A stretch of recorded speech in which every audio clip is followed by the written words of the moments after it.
ગુરુવારે બપોરે અમદાવાદથી લંડન જઈ રહેલી ફ્લાઇટ ક્રેશ થઈ ગઈ, જેમાં સવાર 240થી વધુ પેસેન્જર તેમજ ક્રૂ મેમ્બર મોતને ભેટ્યા હતા. એક હોસ્ટેલ પર ફ્લાઇટ ક્રેશ થઈ હોવાના કારણે મોતનો આંકડો 290 કરતા પણ વધી ગયો છે. વિમાન દુર્ઘટનાએ સૌ કોઈને સ્તબ્ધ કરી નાખ્યા છે. પ્લેનમાં સવાર 243 લોકો માટે મોતની મુસાફરી બનેલી આ ફ્લાઇટ અગાઉ પણ ઘણીવાર ખોટકાઈ ચૂકી છે. ખેડતા આ વિમાનમાં છેલ્લા 5 મહિનામાં 4 વખત ખામી સર્જાઈ હતી. તો ચાલો જાણીએ સમગ્ર માહિતી અમારા આ ખાસ અહેવાલમાં. 70 દિવસ પહેલા પણ ફ્લાઇટમાં ખામી સર્જાઈ હતી. અમદાવાદમાં ક્રેશ થયેલું પ્લેન 12 વર્ષ જૂનું હતું. એક્સપર્ટે ફ્લાઇટ ક્રેશ થવા પાછળ 2 કારણ જણાવ્યા, જ્યારે બોઈંગના એન્જિનિયરે જ કહ્યું આ પ્લેન સલામત નથી. ગયા વર્ષે પણ બોઈંગનું વિમાન દુર્ઘટનાગ્રસ્ત થયું હતું. 70 દિવસ પહેલા પણ ફ્લાઇટમાં ખામી સર્જાઈ હતી. એપ્રિલ મહિનાની 3જી તારીખે આ જ ફ્લાઇટ બપોરે 1:10 અમદાવાદથી ટેક ઓફ થવાની હતી. ફ્લાઇટમાં સવાર થવા માટે મુસાફરો પણ નિયમ પ્રમાણે 10 વાગ્યા સુધીમાં એરપોર્ટ પર પહોંચી ચૂક્યા હતા. આ ફ્લાઇટમાં 248 પેસેન્જરની ક્ષમતા હોય છે. સામાન્ય રીતે લંડન જતી ફ્લાઇટ ફૂલ રહેતી હોય છે. એ દિવસે ફ્લાઇટે અમદાવાદ એરપોર્ટ પર લેન્ડિંગ કર્યા બાદ ખામી હોવાની પાયલટને જાણ થઈ હતી. ટેકનિશિયનોએ એરક્રાફ્ટના કોકપીટમાં આવેલી ખામી ચેક કરી દૂર કરવાનો પ્રયત્ન કર્યો હતો, પરંતુ મેળ પડ્યો ન હતો. આખરે અમદાવાદથી લંડન માટેની એર ઇન્ડિયાની ફ્લાઇટ ગ્રાઉન્ડ કરી રદ કરવી પડી હતી. એ સમયે એરલાઇન્સને પોતાની ભૂલની અંદાજો આવી ગયો હતો, એટલે ડેમેજ કંટ્રોલના ભાગરૂપે કેટલાક પેસેન્જરને હોટલમાં સ્ટે આપી દીધો હતો, જ્યારે નજીકના પેસેન્જરોએ ઘરે પાછા જવું પડ્યું હતું. એર ઇન્ડિયાના અમદાવાદથી લંડનના રૂટ પર 787 ડ્રીમલાઇનર ઓપરેટ કરે છે. એપ્રિલ મહિનામાં પેસેન્જર રજડી પડવાની ઘટના બની એ ઓપરેટર માટે તો જાણે નવી વાત ન હતી. અગાઉ ફેબ્રુઆરી અને માર્ચ મહિનામાં પણ ફ્લાઇટમાં ટેકનિકલ ખામી સર્જાઈ હતી. માર્ચ મહિનામાં તો ફ્લાઇટનું એક એન્જિન જ બંધ પડી ગયું હોવાનું સૂત્રોએ જાણકારી આપી છે. ડીઓ 2 આમ મે મહિનાને બાદ કરતા આ ફ્લાઇટ ફેબ્રુઆરી, માર્ચ, એપ્રિલમાં સતત ખોટકાતી રહી છે. તેમ છતાં એરલાઇન્સે આ બાબતે જરા પણ ગંભીરતા દર્શાવી હોય તેવું લાગતું નથી, જેના પરિણામે 200થી 90 વધુ નિર્દોષ લોકો મોતને ભેટ્યા છે. અમદાવાદમાં ક્રેશ થયેલું પ્લેન 12 વર્ષ જૂનું હતું.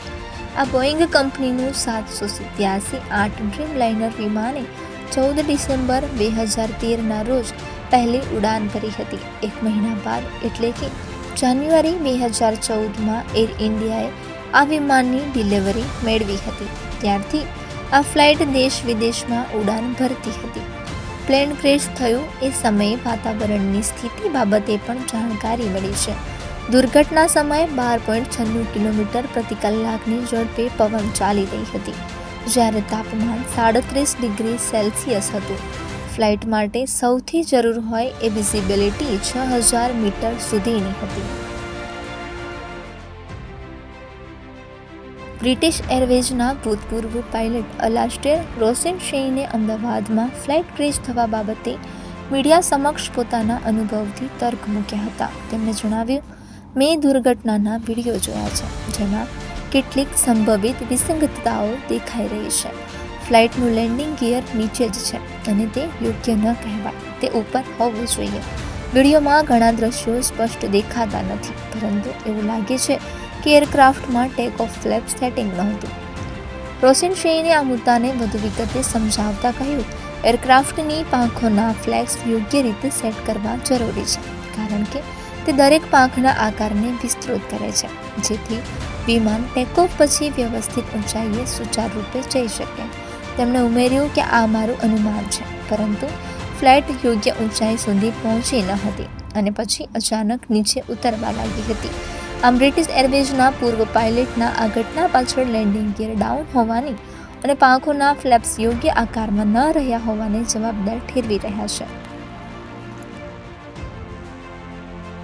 બોઈંગ કંપનીના 2007માં કામ કરનારા વિલ્સોબર સેમ સોલેપોરે દાવો કર્યો હતો કે બોઈંગ 787 ડ્રીમલાઇનર સલામત નથી. આ નિવેદનની નોંધ ફેડરલ એવિએશન એડમિનિસ્ટ્રેશન એટલે કે FAA પણ લીધી હતી. કંપનીમાં ક્વોલિટી એન્જિનિયર તરીકે કામ કરતા સાલેપોરે થોડા સમય અગાઉ ચોંકાવનારો દાવો કર્યો હતો. તેમણે કહ્યું હતું કે કંપની ઝડપથી વિમાન બનાવવા માટે આ કરી રહી છે અને ઉત્પાદનના ટાર્ગેટને પૂરા કરવા માટે વર્ષોથી આવું કામ કરી રહી છે, જેના કારણે વિમાનનું આયુષ્ય ઓછું થઈ શકે છે. બોઈંગ કંપનીમાં સાલેપોર પ્રોડક્શન લાઇનમાં આવતી ખામીની તપાસ કરવા અને તેને સમસ્યા ટાળવા માટે વ્યૂહરચના વિકસાવવા માટે જવાબદાર હતા. સાલેપોર જ્યારે આરોપ લગાવ્યા ત્યારે બોઈંગ કંપનીએ 787 અને 777 વિમાનોની ઉત્પાદન પ્રક્રિયાનો બચાવ કર્યો છે. કંપનીએ સાલેપોરના દાવાઓ અને આરોપોને ફગાવી દીધા છે. કંપનીના જણાવ્યા અનુસાર તેઓ આ એરલાઇન વિશે સંપૂર્ણ વિશ્વાસ ધરાવે છે. ઉઠાવવામાં આવેલા મુદ્દાઓ પહેલેથી જ FAA દ્વારા ઇન્સ્પેક્શન થઈ ચૂક્યું છે, એટલે હાલમાં કોઈ સુરક્ષા ચિંતાઓ ઊભી થતી નથી. કંપનીને વિશ્વાસ છે કે વાઇડ બોડી એરલાઇનર તેની સ્ટ્રેન્થ અને સર્વિસ લાઇફ જાળવી રહી છે. અમદાવાદમાં દુર્ઘટનાગ્રસ્ત થયેલું એરક્રાફ્ટ બોઈંગ કંપનીનું હતું. 5 જાન્યુઆરી 2024ના રોજ અલાસ્કા એરલાઇન્સની ફ્લાઇટ 1282 લગભગ 16,000 ફૂટની ઊંચાઈએ ઉડતી હતી ત્યારે ફ્લાઇટમાં ધડાકો થયો હતો. આ સમયે ફ્લાઇટમાં 6 ક્રૂ મેમ્બર સહિત 177 લોકો સવાર હતા. આ દુર્ઘટનામાં સદનસીબે કોઈ જાનહાનિ નહોતી થઈ, પરંતુ 3 લોકો ઈજાગ્રસ્ત થયા હતા. આ સમયે પણ બોઈંગ દ્વારા બનાવવામાં આવતા એરક્રાફ્ટની સુરક્ષા પર સવાલો ઉઠ્યા હતા.